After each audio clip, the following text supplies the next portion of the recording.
Здравствуйте, меня зовут Алина, я работаю в Хатасском свинокомплексе главным энергетиком. Я полюбила физику и решила пойти именно на энергетика. Я поступила в СВФУ, в энергетический факультет. Было много мальчиков, мало девочек, как бы по годам меньше становилось людей, осталось мало народу, закончила нас мало.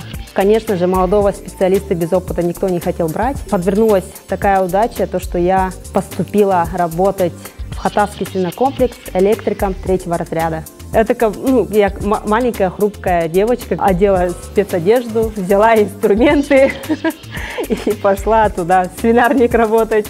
Да, все, конечно, удивились, вся администрация была в шоке, устраняла замыкание, чинила электродвигатели, меняла там подшипники.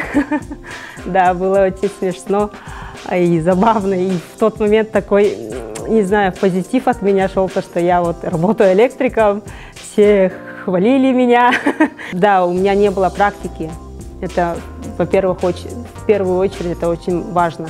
Как будто заново училась, получается. Я читала литературу, и у меня был хороший наставник. Полгода стала энергетиком главным на предприятии, и началась моя работа.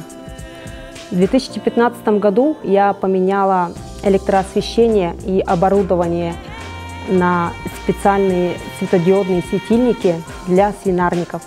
Вот представьте себе, я поменяла, там были простые лампы накаливания по 100 Вт, я их поменяла на специальные светодиодные светильники.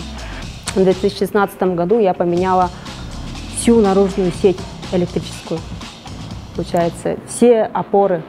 Там 30 лет не проводились вообще никакие работы по электрике, да, получается. Там были старые опоры, там были голые алюминиевые провода, которые схлестывались при ветре, при больших нагрузках. И в 2016 году мы поменяли 1400 метров, получается, наружных сетей. Хочу немного похвастаться, что в 2016 году вот, я проделала много работы в 2015 и 2016.